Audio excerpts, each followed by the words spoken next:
dag voor IPCO waren we al met elkaar in gesprek over waar we naartoe wilden.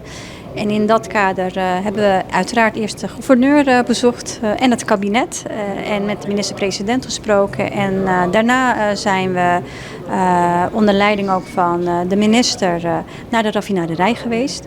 Om met elkaar toch het gesprek te voeren over de toekomst van de raffinaderij. En welke hulp ook Aruba van ons kan verwachten in dat licht.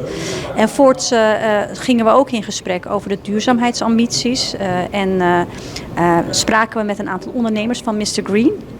En tot slot eindigden we met een aantal pitches van hele jonge ondernemers, ook in het licht van cybersecurity. Want dat is natuurlijk heel erg belangrijk, gelet op de digitalisering van onze wereld. Ja, en ja, dat gaf zoveel energie en zoveel hoop van wat gebeuren er ook heel mooie dingen in Aruba. En dat moet je blijvend stimuleren. Daar hebben wij natuurlijk geen mening over, want uiteindelijk is het een landsaangelegenheid. En is het aan het kabinet om een duidelijke besluit te nemen over hoe nu verder.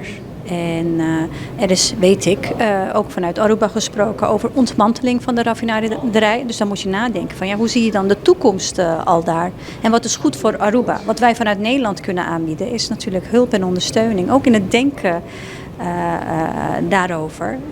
Maar het uiteindelijke besluit wordt uiteraard door het kabinet en daarmee dus ook door het volk genomen in mijn beleving. Nederland kan dat besluit niet nemen voor Aruba. Dat doet een kabinet wat democratisch is gekozen. En het enige wat wij kunnen aanbieden en dat Nederland ook volgens mij doet, is waar kunnen we nadenken over bijvoorbeeld publiek-private samenwerking. Maar uiteindelijk moet de toekomstvisie over de raffinaderij hier in Aruba door een democratisch gekozen instituut moet dat besloten worden. En daar hebben wij ons toe te verhouden.